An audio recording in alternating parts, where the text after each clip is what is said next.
Wow, itu dia laut. Memang saya suka sangat dengan laut. Ya. Dan Pulau Pangkor dekat saja. Ya, itulah dia. Apa alasan ni? Tak ada alasan. Okey, nanti bagi saya cuti. Saya akan luluskan cuti hari juga. Okey, kita cuba cari waktu untuk pergi dan terutama sekali untuk kita menghargai khazanah alam itu sendiri. Dan untuk pengetahuan anda, pada 20 Julai 2019 ini, Jabatan Perikanan Malaysia DOF akan meraihkan Jubli Perak ke-25 tahun Taman Laut Malaysia sejak ia mula diwartakan pada tahun 1994 yang lalu. Dan untuk kita berkongsi lebih lanjut lagi berkaitan dengan apa yang kita kongsikan ini bersama-sama dengan tetamu kita yang berbahagia, Datuk Haji Munir bin Haji Muaknawi, Ketua Pengarah Jabatan Perikanan Malaysia. Selamat datang, Datuk, ke rancangan Selamat Pagi Malaysia. Assalamualaikum. Waalaikumsalam. Terima kasih di atas jemputan ke Selamat Pagi Malaysia. Ya, konsep taman laut tu mungkin sesuatu yang unik, yang istimewa. Mungkin kita jarang dengar, tapi sudah 25 tahun. Apakah sebenarnya konsep taman laut itu? Sebenarnya, terima kasih sekali lagi di atas jemputan Jabatan Perikanan Malaysia ke Selamat Pagi Malaysia. Sebenarnya konsep, kalau kita lihat taman laut itu sendiri adalah konsep kita menjaga khazanah negara kita. Sebab itu kita selalu dalam sambutan kita Jubli Perak pada kali ini, kita menyebut bahawa life below ocean. Jadi bila bersebut life below water ini, dan juga menjaga kita punya laut yang merupakan Malaysia sebagai sebuah negara yang mempunyai lautnya, Laut Andaman, Selat Melaka, dan kalau kita lihat juga di sebelah pantai timurnya, iaitu Laut Sulawesi, Laut Sulu, maka sudah tentu Malaysia mempunyai super mega biodiversity, iaitu mempunyai lebih daripada 83 spesies karang. Mana kita yang terkaya, mega biodiversity. Sebab itu tidak heranlah kita melihat bahawa di Malaysia ini kita mempunyai 42 pulau-pulau yang telah diwartakan sebagai taman laut.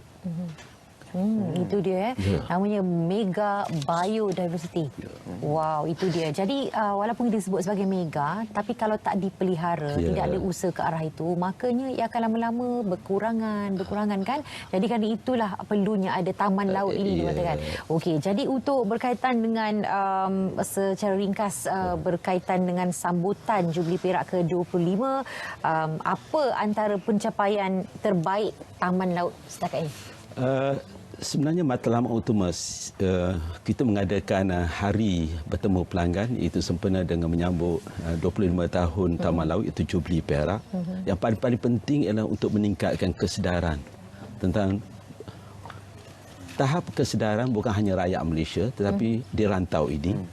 Itu untuk menjaga khazanah di laut, iaitu supaya kita dapat mengekalkan, dapat memelihara sumber-sumber yang ada, khususnya baik sumber perikanan, sumber-sumber hidupan akuatik yang lain di lautan kita. Jadi dengan sebab itu kita lihat bahawa program ini begitu penting. Dan dalam pengisian program ini, pelbagai aktiviti diadakan nanti pada 20 Julai, hari Sabtu ini, di mana kita lihat pelibatan dan juga bukan hanya pada orang awam tetapi juga pada pengusaha-pengusaha celir dan juga hotel-hotel. Dan kita lihat bagaimana taman laut di Malaysia ini telah mencapai tahap yang tertinggi, iaitu tahap 4 yang terbaik yang diiktiraf oleh Coral Triangle Initiative.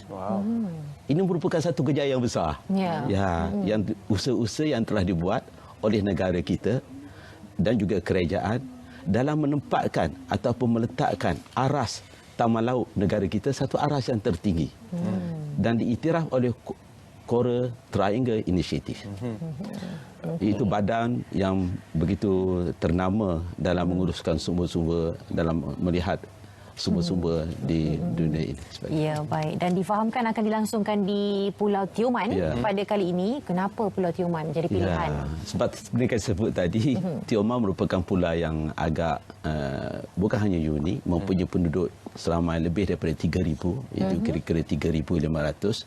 Seperti mana saya sebut tadi, telah mencapai tahap 4 pengiktirafan oleh Coral Triangle Initiative, satu tahap yang agak tinggi.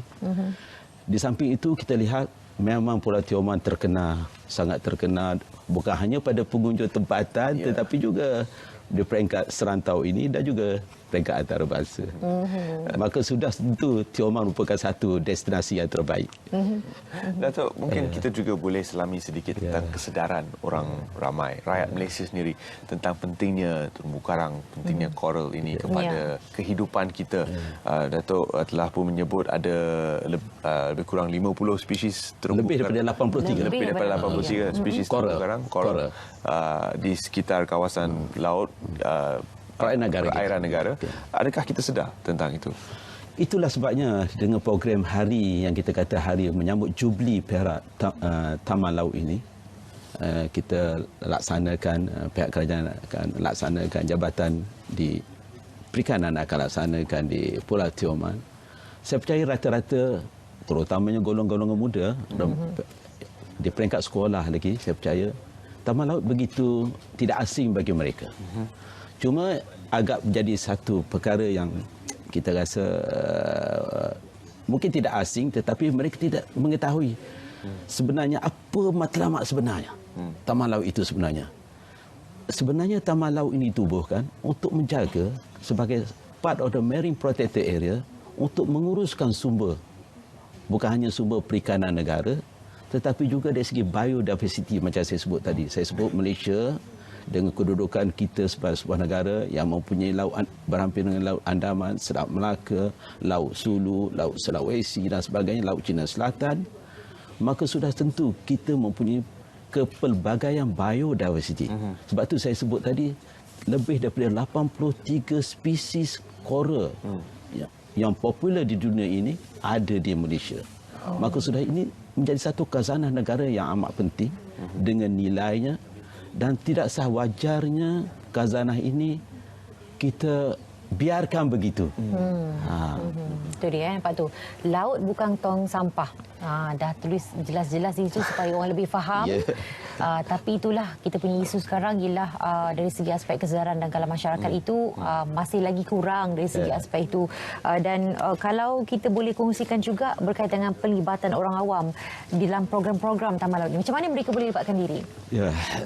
Sebenarnya pelbagai program-program pendidikan sama secara langsung dan juga tidak langsung, malah di peringkat tahap sekolah lagi. Dan saya lihat hari ini media-media, baik media perdana dan juga media-media sosial, begitu aktif sekali, bukan hanya mempromosikan, menyebut tentang bagaimana kita harus menjaga persekitaran kita, khususnya lautan kita, apatah lagi Taman Laut ini. Dan bukan hanya dari segi program-program kesedaran secara langsung, tetapi juga kita turut mengadakan pelbagai bengkel dan juga inisiatif-inisiatif melalui badan-badan swasta dan sebagainya bagi meningkatkan tahap kesedaran. Dengan erti kata lain, bukan hanya di peringkat sekolah, tetapi juga di peringkat pengajian tinggi dan seterusnya pada peringkat kesedaran awam, peringkat komuniti dan sebagainya. Sebab itu baru-baru ini kita lihat bagaimana komuniti-komuniti setempat dan juga dalam erti kata lain kita membangunkan local heroes. These local heroes adalah untuk sama-sama kita menjaga kawasan-kawasan Taman Laut ini dan juga melaporkan sebarang-sebarang apa-apa aktiviti yang melanggari ataupun bertentangan dengan usaha-usaha conservation atau pemeliharaan yang telah ditetapkan. Jadi kesedaran daripada peringkat sekolah lagi, orang awam dan juga komuniti banyak membantu dalam kita menjaga khazanah negara kita, khususnya Taman Laut ini. Datuk, mungkin Datuk sekali lagi boleh menjemput orang ramai untuk turut serta dalam pelbagai aktiviti yang bakal dianjurkan bersempena dengan sambutan Jubli Perak ini. Silakan. Jadi di kesempatan ini saya ingin menjemput khususnya penduduk-penduduk di sekitar ataupun di Pulau Tioman sendiri dan juga berhampiran di Rompin, Pahang khususnya dan juga negara Malaysia amnya, dapat sama-sama kita ke Pulau Tioman untuk sama-sama menyambut Jubli Perak bagi Taman Laut ini, di mana banyak pengisian-pengisian diadakan, bukan hanya program-program dalam bentuk kesedaran, tetapi juga maklumat-maklumat yang disampaikan. Dan tidak bukan itu sahaja, malah program-program rekreasi seperti kita kata exploratory diving sebagai contoh, ataupun discovery sebagainya bagi mereka-mereka yang kali pertama untuk dive.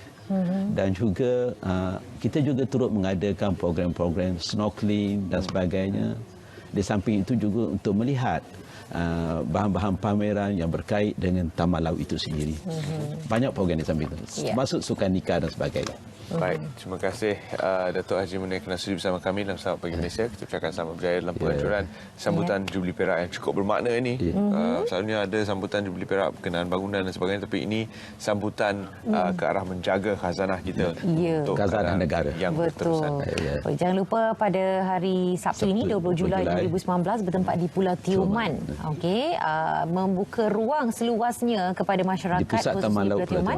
Okey, di pusat Taman Laut Pulau Tioman, dan anda boleh pergi ke sana untuk menikmati segala aktiviti dan juga interaksi dan mendapatkan informasi terkini mengenai perkhidmatan yang ditawarkan.